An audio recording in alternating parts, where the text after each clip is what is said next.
like to say the N-word with a hard R. Each of the players is moving. Netanyahu said from the beginning, regime change. Trump said yesterday, regime change. Israel did a decapitation strike. They compromised the second and third layers. And then today they attacked the headquarters of all of the elements of the Iranian security apparatus that would defend their society from some kind of regime change effort. Smart. And if you believe in this sort of thing, I mean, let's be real. Taking out all their do you know the name? Taking out all their key leaders? Yeah, they did. They took out a lot of leaders in in their strike. I mean, a lot of them, a lot of high up officials. So when Nick Fuentes says, yeah, they pretty much took out all the people that would prevent a regime change. I mean, he's not wrong. Of Israel's operation inside of Iran. The official code name of the 12-day war, the surprise attack that Israel launched, the official name of the operation is Rising Lion. I want you to Google what Iran's flag looked like under the previous regime.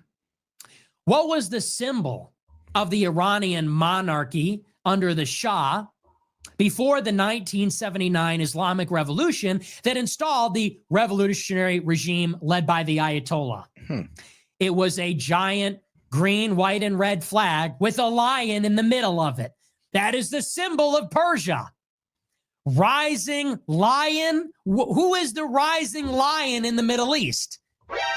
Rising lion means the people will rise up and overthrow the Islamic theocracy and install a new government. That's the rising lion. That's the organic rising up of the lion. It has nothing to do with nukes. It has nothing to do with the nuclear program. It has nothing to do with Fordo or bunker busting bombs.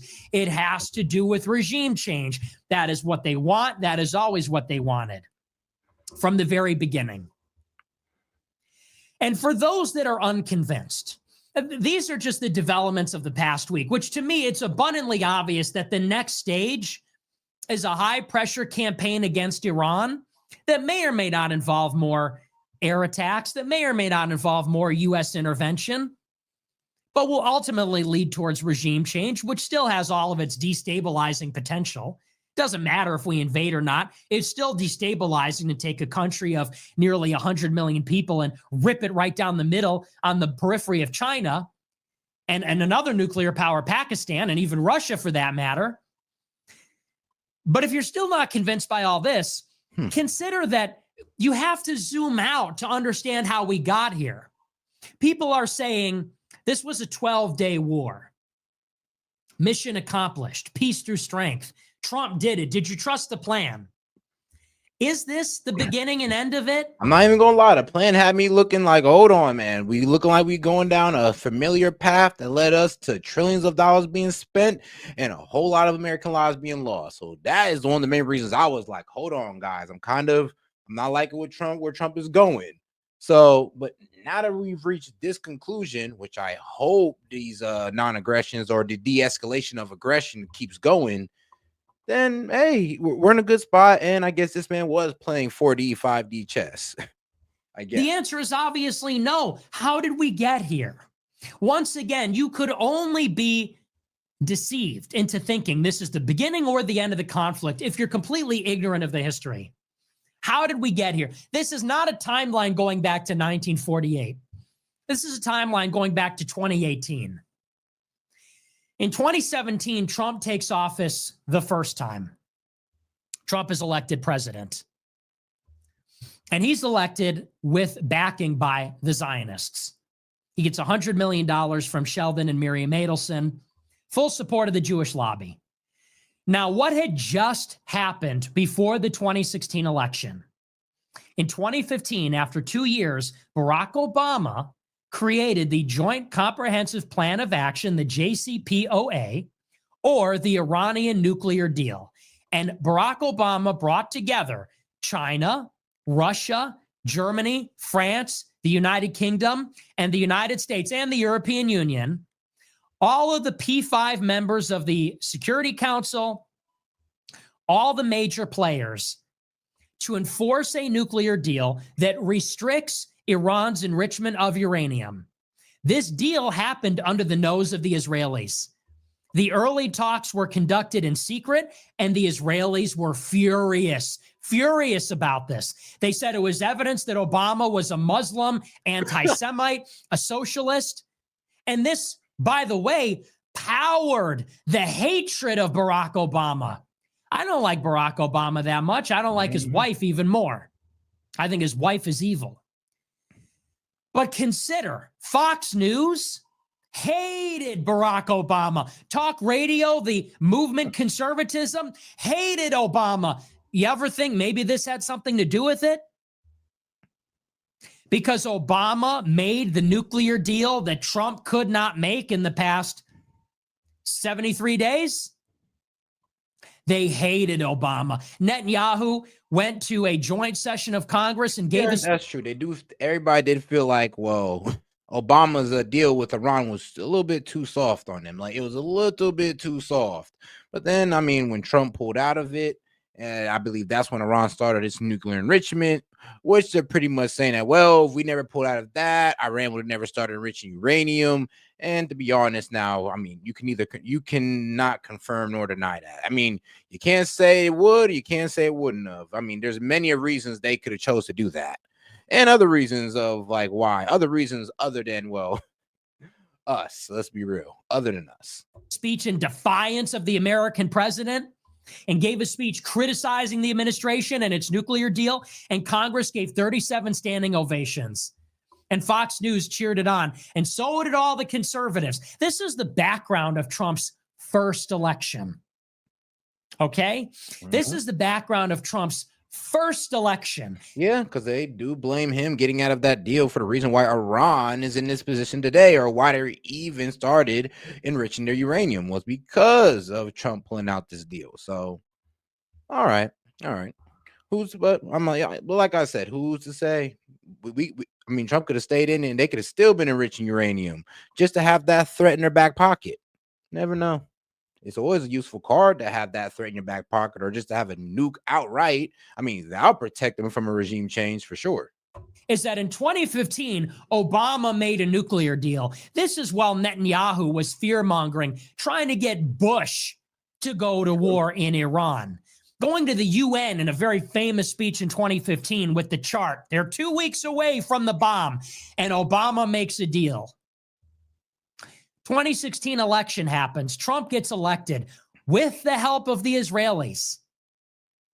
You know what's really interesting? How did Donald Trump know that Hillary Clinton had all these emails that they acid washed, which contained all these secrets about her tenure at the State Department?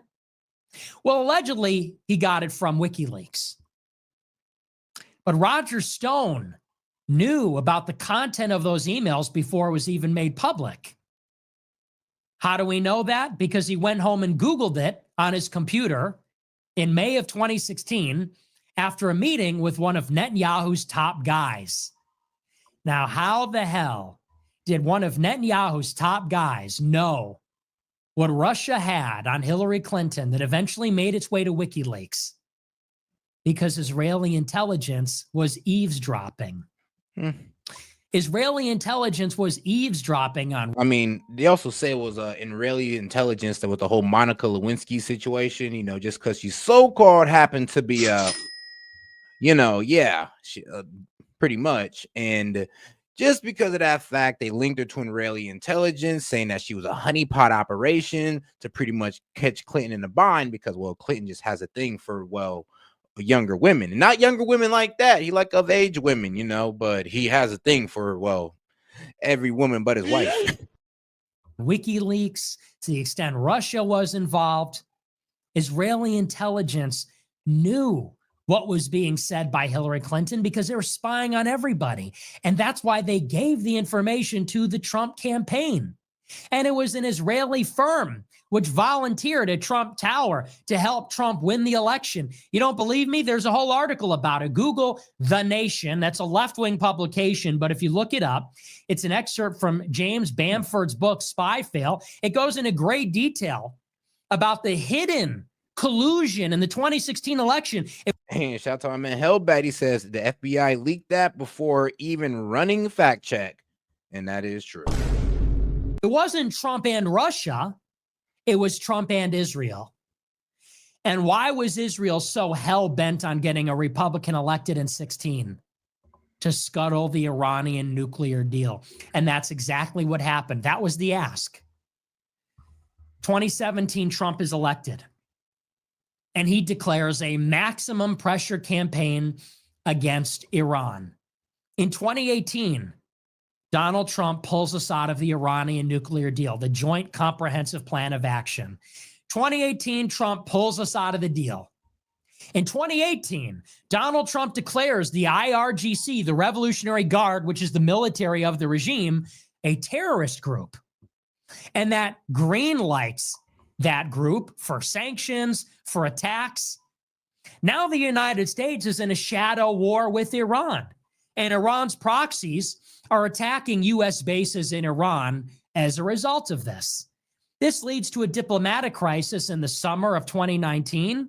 It culminates by January 2020 in the assassination of Qasem Soleimani, the elite commander of the Quds Force, which is a section of the Revolutionary Guard. Soleimani was the architect of the axis of resistance. Hamas, Hezbollah, the Houthis, Soleimani built all of it. Are you starting to see? This is the prequels. This is the prequel trilogy. Obama had this solved. He made the deal. The Israelis hated him for it. They called him a Muslim for it as well. And there was a lot of criticism, like I said, saying that he wasn't going hard enough on Iran.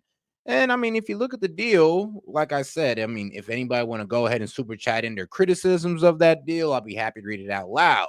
But honestly, it wasn't that bad. It really wasn't. If we'd have kept them under that deal, who knows? I can't say that we would probably, they wouldn't have enriched uranium anyway, but at least we can slap their hand and be like, hey, yo, you guys are tripping. And you guys are under this with us. Like, what are you doing? Now we can't even really put that on them. We're just expecting them to play nice. Colluded with Trump to get him elected on the contingency. They gave him the check so that Trump would do maximum pressure and create a ladder of escalation, get us on that ladder and climbing up it, pulling us out of the deal, declaring the IRGC terrorists, then killing its leader, putting sanctions on the regime. Now, what did Iran do in 2020?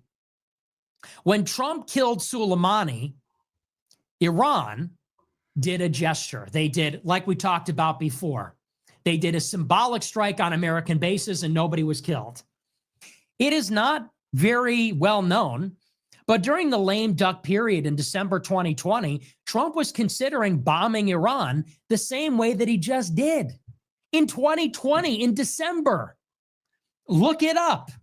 In December 2020, the same elements inside the Pentagon, inside the National Security Council, put plans on Trump's desk to bomb Fordo. The same plans he carried out this week. People said, I trusted the plan. I trusted Trump. Our advocacy made a difference. These plans were laid in 2020. But it gets better. In April 2021, Israel launched a major cyber attack inside of Iran against its nuclear facility at Natanz.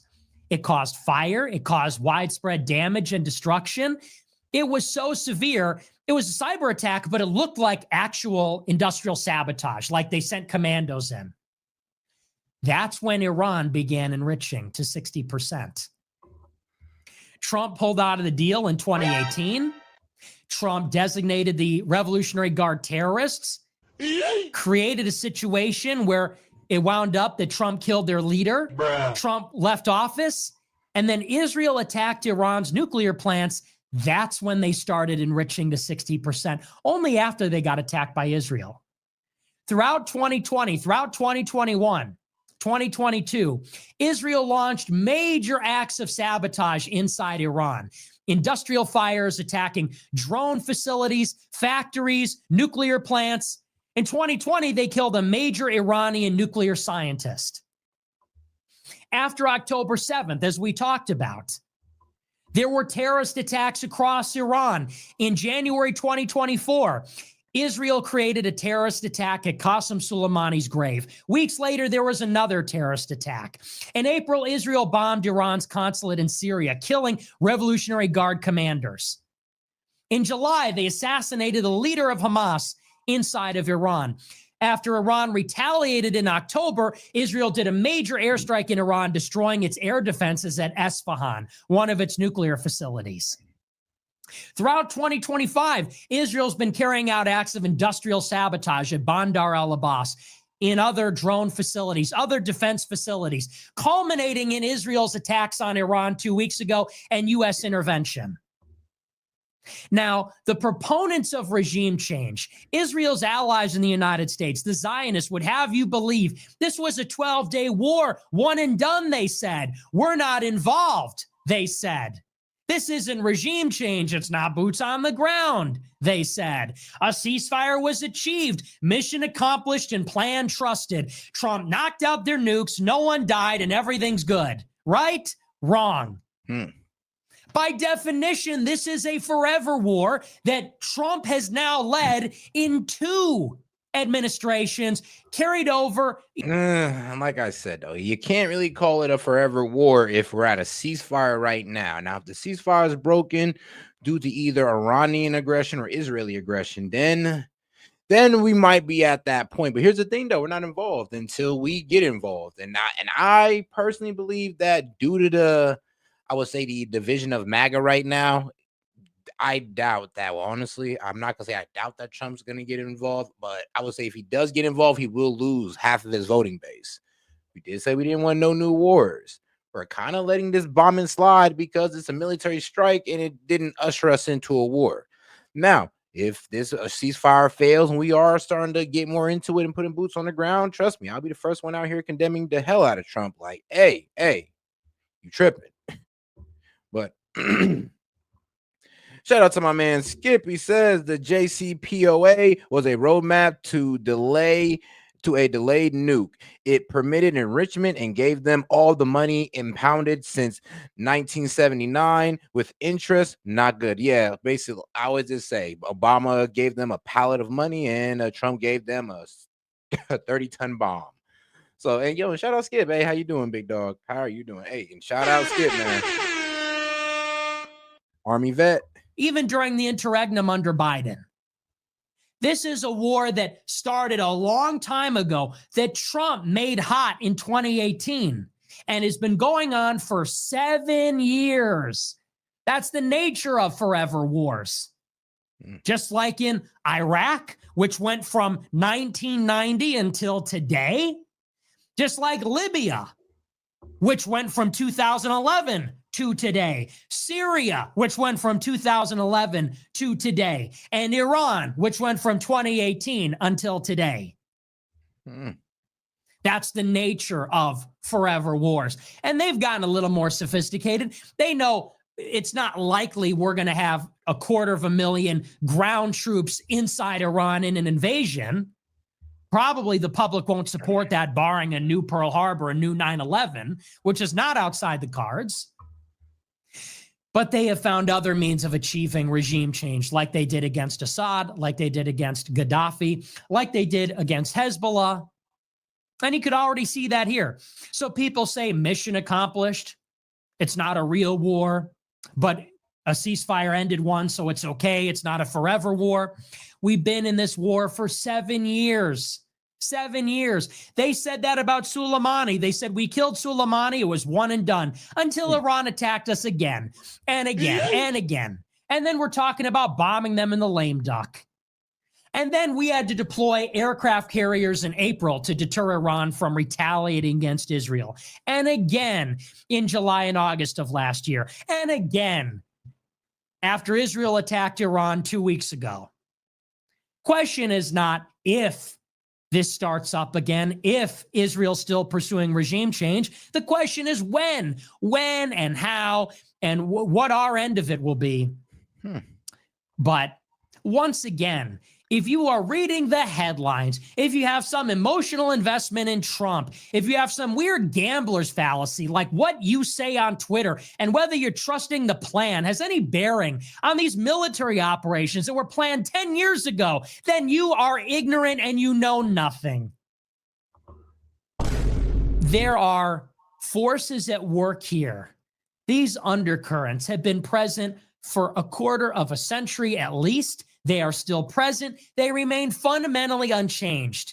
Today, on the other side of the strike, just like they did 7 years ago when Trump killed Soleimani. This has been in the works for a long time. It's bigger than Dan Caldwell. It's bigger than Kurt Mills. It's bigger than Tucker Carlson. It's bigger than Steve Bannon. It's bigger than me, as much as I hate to admit it.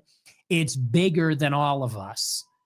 And if you're not paying attention to those underlying forces, you're going to fall for it again and again. You're going to be surprised and confused. Well, I mean, shoot, you told us, so none of us can be surprised or confused. We'll be like, we may not agree with how this man's speaking, but I mean, if it turns out like that, we were warned.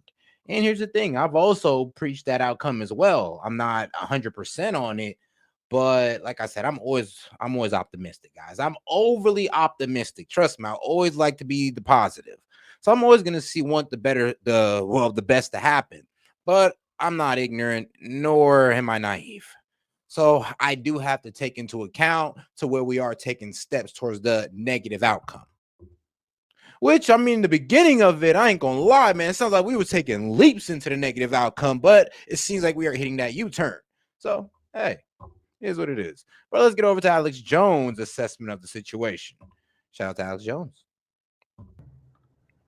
All right, this is exclusive information, and I have this from multiple sources inside the executive branch and the Pentagon. President Trump and his strike on Iran has caused a chain reaction inside the so-called Islamic State, Islamic Republic, the Shiite state. And the word is, the reason we've heard there's a ceasefire is the military of Iran is now communicating with the Trump administration, and the Ayatollah has been cut off. And I was told this about an hour and a half ago. I made some calls. Other sources. Yeah, you see, so they're saying that the Iranian military initiated the ceasefire, and the Ayatollahs, like, they just said, "Nah, we don't even talk to these guys no more," which is a major problem, really. Said, yeah, that's the word they've got. Then I noticed the Ayatollah in a post on X said Iran is never surrendering. So that's why, like 3 hours ago, when I put a report out saying Iran has done a peace deal with Israel, people said, no. The Iranians are saying no. That's because the Ayatollah, the supreme leader, is saying no, but the military is saying yes. Yep. So regime change is up in the air right now. I saw. Yep. And I mean, yeah, Fox Chase said it right there. This is how regime change happen. Right here. It's like it's a military coup, it looks like. It's like the Ayatollah saying, nah, we're not surrendering. We're going to keep going forward. The Iranian military is like, I ain't gonna lie, bro. I got some family in Tehran, and Israel's kind of bombing the shit out of it right now. So no, I'm good. I don't want to do this. I can see that happening. Owen saying this 2 hours ago, and I was like, where's Owen getting that? I guess he kind of just figured it out himself. And I'm not saying it's 100% going to go that way, but that's what I'm told is happening. Now, separately, I've never been a fan of Iran or the mullahs. Do you know about the 12? Do you know about the Shiites? Do you know about how they're hereditary, basically a genetic royalty for Muhammad? Do you know about the CIA helping him get into power in 79? You probably don't. But the reason I've been concerned about these attacks is Russia, North Korea, China has been backing them, talking about giving them nuclear weapons. They block Strait of Hormuz. It derails the economy, creates huge inflation, and the globalists want that because it'll kill our recovery. But if Trump can successfully do this and get a peace deal, more power to him. You know, we're not in a cult. Trump's not a cult. We're allowed to ask questions. And a lot of people said, oh, look, you're discredited. You said this could cause World War III, but looks like we're having success. Hopefully we are. Exactly. That's what I've wanted was a ceasefire. And I've wanted the Iranians to stop. And I've wanted regime change. It's just that the neocons and some of the intelligence people have put out so much fake information over the years, you can't trust what they say. It's like, yeah, the main problem is that we want regime change too. It's just that we didn't really see it getting done without putting boots on the ground. I think it was me and Alex Jones that both shared that opinion of, well, it doesn't really sound like we're going to get what we want unless we have, well, I mean, deep military action and we have deep military involvement in the Iran and Israeli war. So, I mean, and here's the thing: you can't even blame us for having that opinion. Who'da knew? Like, who'da knew? Who'da knew? Okay, who'da knew? People were saying there was from the inside. People were also saying on the Iranian side that are all unified against Israel. And, I was hearing both sides out. Like they said, oh, we just bombed these sites to get rid of the nuclear material. They already moved it out of there. Like I said weeks ago, now they admit that's happened. And I told you 15 years ago, they've already got the bomb. People go, well, that means you support Israel. They can't have a bomb. If they've already got the stuff that moved it to mobile launch sites, you could corner the mullahs. Then they launch an attack on Israel. That triggers nuclear war in all the different war games. But if Trump was able to get the military of Iran, which the U.S. did in both Gulf operations, 91 and 2003, to roll over, then it's a victory. And then I'm not against regime change over there. Mm-hmm. It's just that I didn't want things to get in the way of Trump's plan to stabilize the border, stabilize the dollar, do the trade deals, bring the jobs back. That was front and center. And the globalists have openly said they want to use the Ukraine-Russia war to take control of Trump's agenda and stop that. And they want to use the Iran-Israel conflict they've been talking about. So that's why I was saying, to me, the safest move was that. Whether I'm right or wrong, it doesn't matter. It's not about counting score, True. I see all these people going, oh my God, you're not MAGA. You're just a Johnny come lately. And it's retarded. It's like saying Michael Jordan is not good at basketball or Tom Brady at football. It's retarded. Steve Bannon was put in prison, helped mastermind Trump's victory in 2016, still one of his top advisors. General Flynn, has been saying, watch out going right to war. We got to be careful. Total patriot. MTG, Tucker Carlson was blown up flying out of Afghanistan to Pakistan on a jumbo jet in a crash landing, almost died under an Al-Qaeda attack. He never even talks about it. I've been totally lawfare to attack my family. Owen Schroyer put in prison. I mean, really? I helped create the Tea Party on record. I don't have to give my creds to you people that just showed up in the last few years, mainly liberals or neocons, the Donald Trump supporters. This is not about us fighting with each other. It's about we're not in a cult. We have open debates about what the best policy is. Overall support 95% of what Trump's doing. We don't need to be fighting the left, the open borders, and the Soros and the NGOs. And I mean, here's the thing, though. That's not what we're fighting. I always just say, I always love what Trump is doing on home base in America. It's just, I always just say, my problems with this man does outside, overseas, with geopolitical wise. And those are usually my disagreements with Trump. Now, like I said, I think that is the main consensus or the main division in MAGA right now, is that we are divided among Trump's geopolitical agenda. Now, and here's the thing: we don't even know if it's a neocon agenda or we don't know if it's a peace agenda. Like I'm kind of confused right now, because we're at the ceasefire and we won't really know anything until, well, maybe like a week or so, or maybe in a day. You never know; they might break it within that day and they don't stop fighting. Who knows? I'm praying that they do. I'm most likely they will. But like I said, we don't know. And we're waiting till things further progress. But right now, we are at a ceasefire that will initiate by tomorrow. All that is the issue.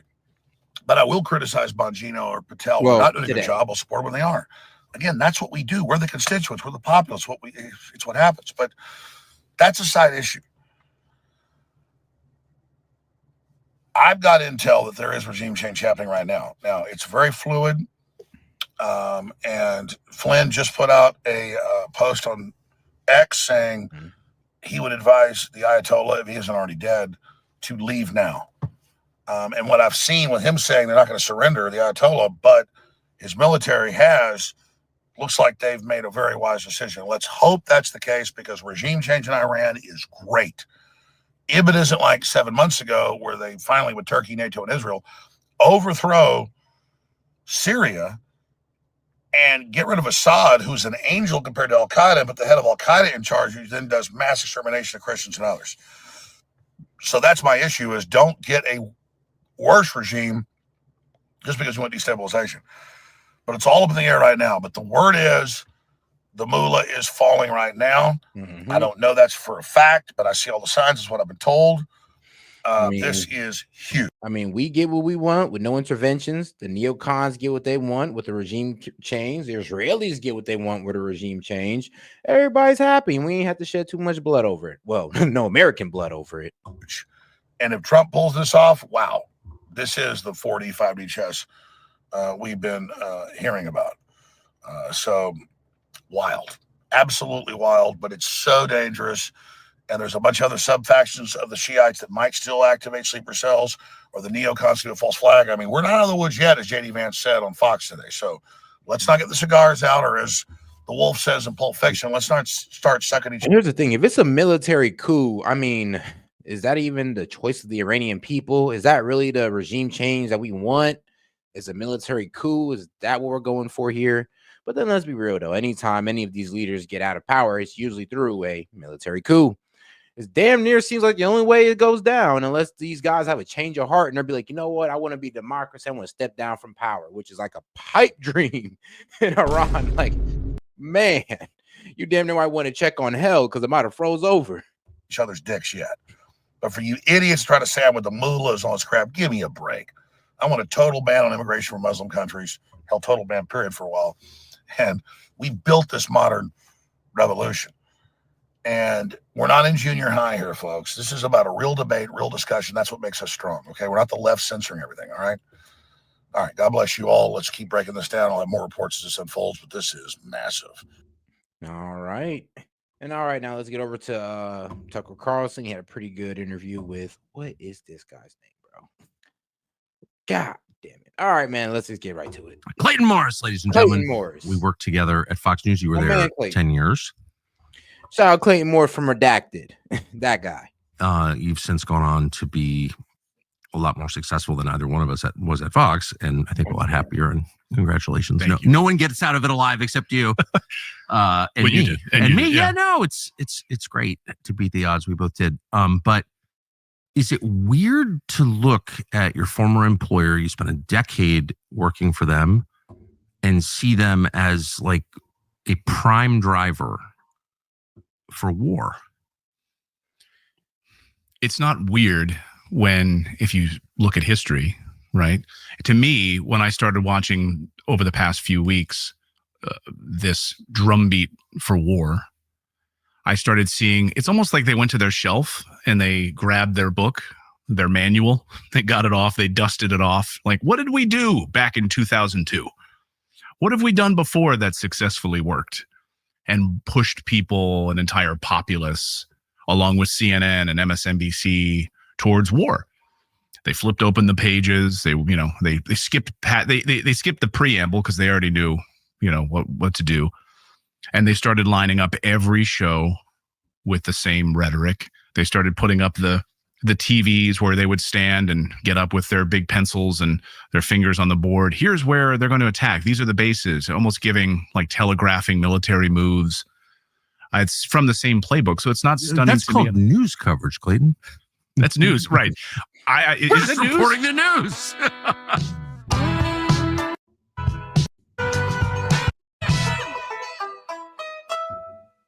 Where is the journalism? I don't understand it. But it is particularly this weekend. I became enraged this weekend. I'm not one to get enraged unless, like, my kids leave their shoes in the kitchen or one of my 8-year-old steals my phone charger. Like, that's when I fly into a rage. I don't even get road rage. Like, I'm a pretty even-keeled person. Very even-keeled. I can confirm that. Things could be happening all around me, and I kind of, float along.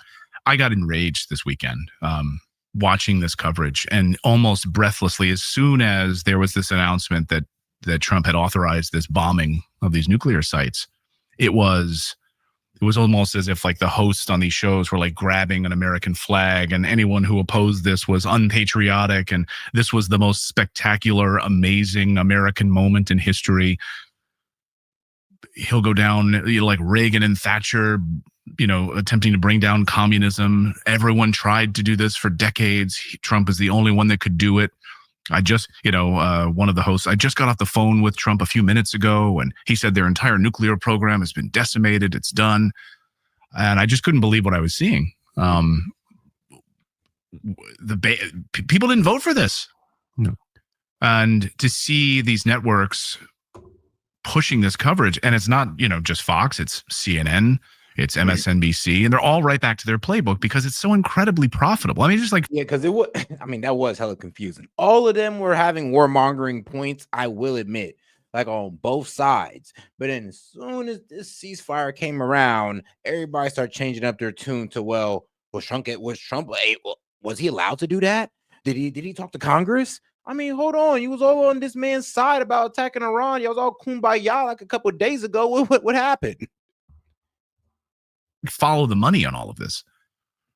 So if we contextually here, I don't know how much of your audience is aware of like what happened in 2002, 2003. We were sort of in that world at the time. You much more than me at that time, but I was part of the propaganda effort. Yeah, and you were were you at MSNBC? I was at CNN, the most trusted name in news. This is CNN. This is CNN. Yeah, Banger. So, and the American media was all in lockstep, and that there were almost no dissenting voices allowed on the network news. Let me repeat that. There were almost no dissenting voices allowed on those shows across the board. MSNBC, we learned, had a 2-for-1 booking, official booking plan.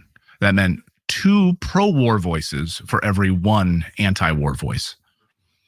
But across the board, I mean, shows so that they actually were explicit about that. Yeah, I mean, producers who worked for instance, I'm getting ahead of myself here because I'm just so. It's all right. It's all right. I mean, this is not a debate over the next budget agreement. This is not a debate even over, boys and girls sports. This is a debate over the future of the world, and millions of people could die. That's not a crazy concern. And so, yeah, this really matters. I think it's fair to be worked up about it. I'm just trying to be level-headed as much as I can be. So I'm just going to I just want to talk about the facts here because I studied this very, very closely at the time. I was infuriated by it by the time when George W. Bush would get up there and tell us, why they attack, it's because why they hate us. It's because they hate our freedoms. I mean, bro, my bullshit meter went, as soon as he said those words, I just wanted to scream at the television. I remember like when I first actually started looking into that war and I heard that speech, like they hate our freedoms. I'm like, I mean, you sure? I mean, okay, man, you saying the Muslims hate the way we live, I guess. I mean, shoot, what am I, a preteen? Like I couldn't really call it. But then as you know, I got older and then the whole letter from what was it, Bin Laden came out. You start reading, you start realizing that, hold on, these guys don't give a damn about our freedoms. They don't even give a damn about what really goes on in our country. They care about how we influence what goes on in their country and how we influence what's going on, well, with Palestine and all that good stuff. That's what they care about. It all made sense. Back then, they don't hate us because of our freedoms. That's just garbage. Why aren't they attacking Norway? I went on CNN. Well, I repeated that as well. All right, come on. For sure. And I kind of believed it. And then I went over to the region right after 9/11. And then a year later, I made the mistake of reading Osama bin Laden's manifesto on CNN. Not an endorsement of Osama bin Laden, obviously. Right. But it's news. Well, I just think it's important to know why people do things. You can disagree completely, but I think it's important to be honest about other people's motives. And so I read this. Maybe it's all made up or whatever. But can you trust Osama bin Laden? No. But I think, do I like Osama bin Laden? No, obviously. But I'm an American. But I think it's important to know why, at least what he said about why he did it. And the 2 reasons, there are a number of reasons, but the 2 big ones were you've got U.S. forces on the Saudi Peninsula, 2 most holy cities in Islam, Mecca and Medina. Like, that's offensive to me. In his backyard. Yeah. Well, right. He's Saudi, but also it's just symbolically offensive. I get it. I don't agree, but it's important to know that. And by the way, the U.S. military moved its base out of Saudi Arabia after that. So they took it seriously. Okay. It's, unnecessarily provocative. And the second reason was you're in critical support of Israel. So I read this on the air at CNN. Whoa, shouldn't have done that. I was immediately denounced as an anti-Semite. What? Okay. Like you're reading Osama bin Laden's words and you are an anti-Semite. Yeah. I mean, I got completely slammed by some group. I can't remember the name of it. Now, and if you want to know what Osama bin Laden's words were, well, I mean, we could just take a quick little. Let's watch this video real quick as I take a quick bathroom break, and I'll go ahead and leave you guys here to listen. And let's make sure we double tap that screen, like the video, and send any questions, comments, jokes, or disagreements in a super chat. $2 and up. Great way to support the show and keep engagement going. All right, guys, enjoy the video and try to open your mind. All right, let's Viewer discretion advised. Please be advised that this video includes translations of historical speeches or works, recreated using advanced AI tools to replicate the original voices and styles. These reproductions may contain controversial, sensitive, or outdated viewpoints and language. The content is presented in its historical context and does not reflect the views or values of this channel.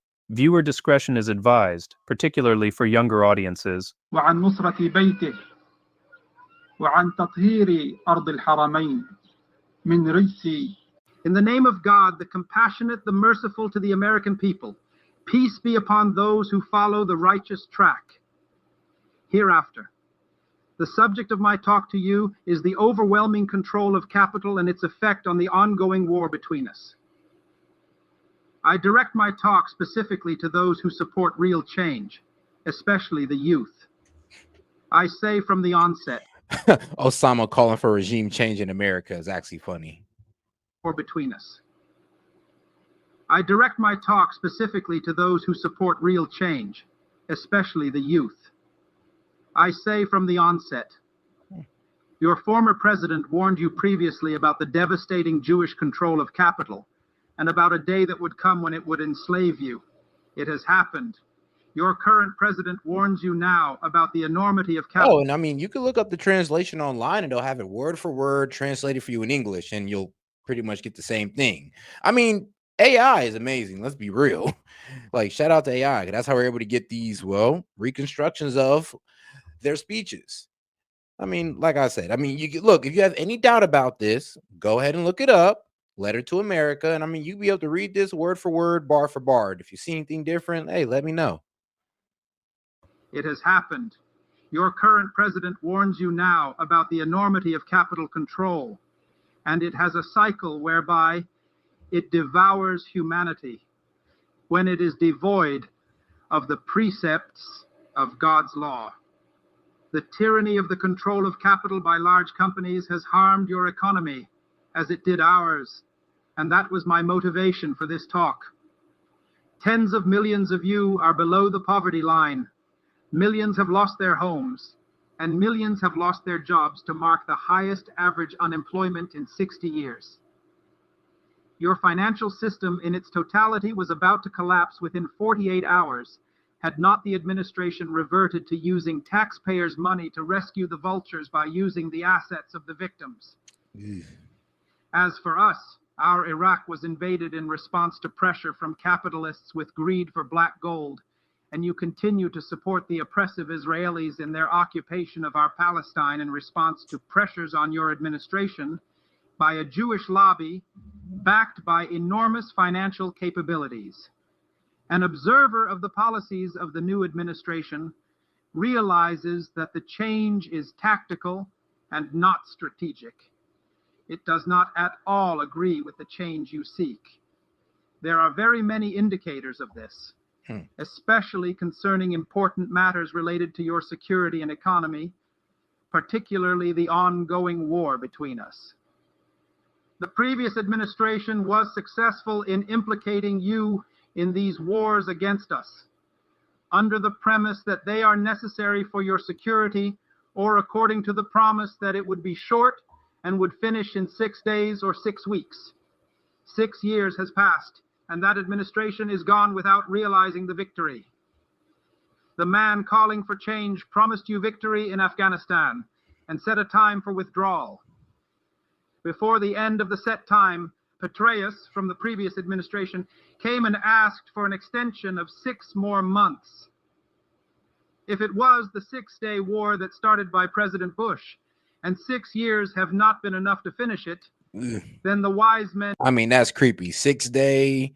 And what's this one? A 12-day war. And they had a 6-day one.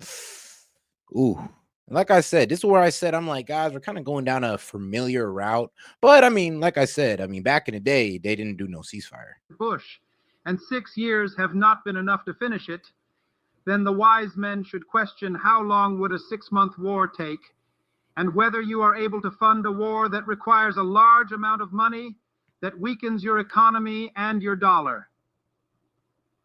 For Obama to leave 1/3 of the soldiers in Iraq, and the statements from his administration about this, especially from Adorno, about the possibility of Obama's ordering the return of the forces he took out of Iraq, it would have been better for him had he disagreed with the ethics of the previous administration and adopted the truth as a friend and told you that he will not withdraw from Iraq, which may not serve the US interests, but it is in the interest of the large corporations.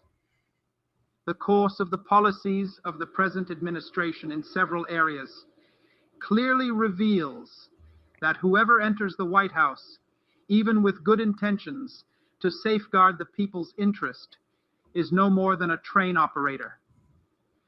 His only task is to keep the train on the tracks that are laid down by the lobbyists in New York and Washington to serve their interests first, even if it is counter to your security and economy.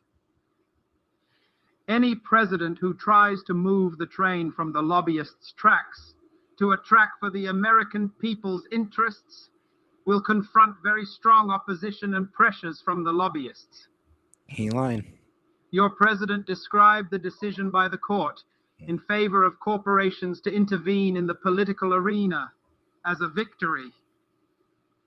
But it is not a victory for the American people, except for the big corporations.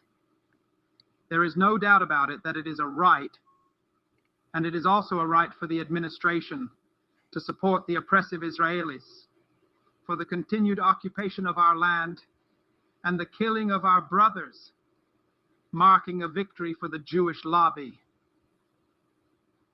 The president was not able to defend you against the security and economic loss.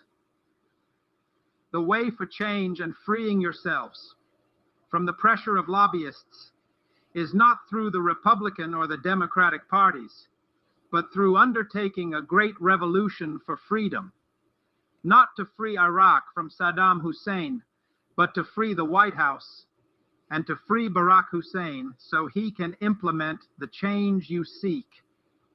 It does not only include improvement of your economic situation and ensure your security, but more importantly, helps him in making a rational decision to save humanity from the harmful gases that threaten its destiny.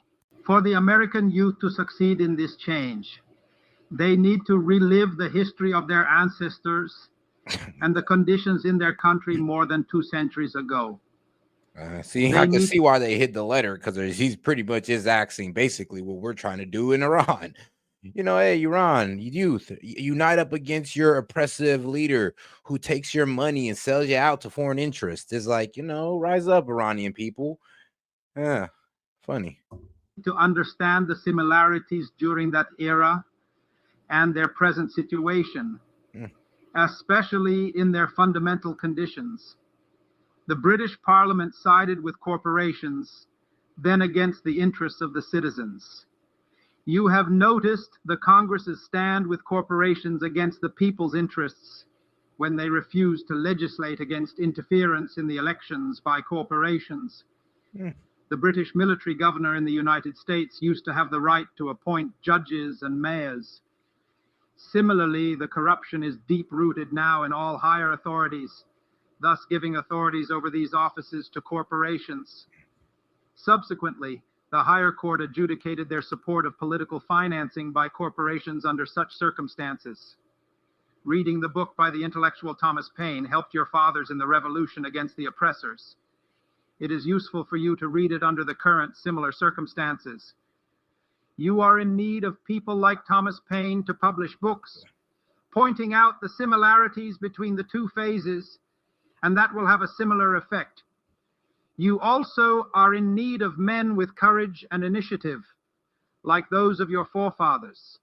At that time, when they refused to allow one company to harm the interests of the United States. A company that had a monopoly on tea and its prices.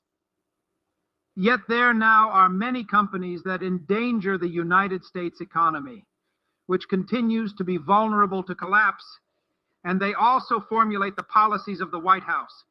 They threw hundreds of thousands of soldiers against us and have formed an alliance with the Israelis to oppress us and occupy our land. That was the reason for our response on the 11th. Palestine has been under occupation for decades, and none of your presidents talked about it until after September 11th, when Bush realized that your oppression and the tyranny against us were part of the reason for the attack. Then he talked about the necessity for two states. Obama is trying to address the issue with the same solutions suggested by his predecessor. They are quilting fruitless solutions, not of concern to us.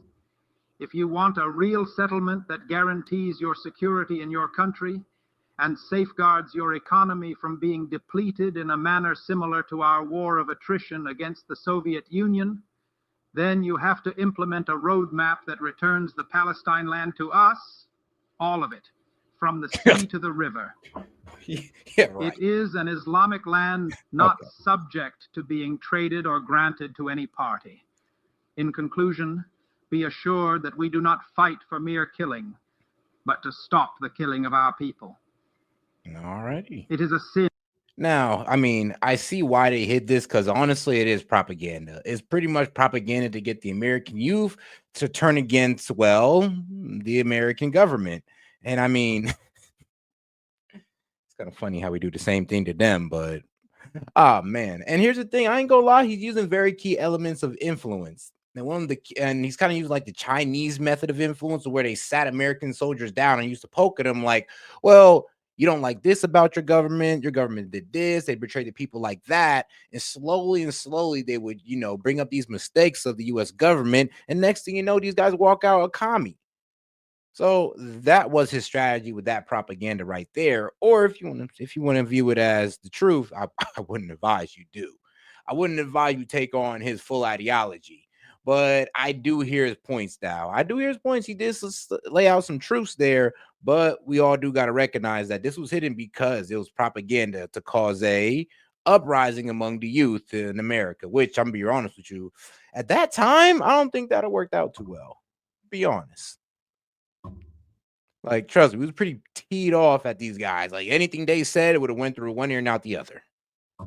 But all I'm right. shocked by it. And hey, man, look, we just have to listen to it, guys. I know it hurts some of my patriots, but hey, it is what it is. And damn, well, what is it? You guys hate Islam or something? You hate Muslims or something, guys? Like, it'll be okay. Come on now. And besides, we're here to listen to both sides, even the side you don't want to listen to. By it. But I'm not endorsing Osama bin Laden. Like, Right. I despise Osama bin Laden. He murdered 3 million Americans, or 3,000 Americans. So whatever. I mean, I'm with Tucker. It's like, I don't like bin Laden either. He murdered 3,000 Americans. But I mean, it is interesting to wonder, like, all right, well, what brought you to that? Even when everybody think about Hitler, we all think about, well, damn, what brought you to that? Like, we all wonder what brought people to these, outrageous, heinous outcomes. It's not wrong to be curious, but I don't know. Some people will call you anti-Semitic and or a anti-patriot or whatever name they want to insert just for you wanting to listen to the other side, I guess. You were not allowed to deviate from the talking points. I mean, I experienced that. Right.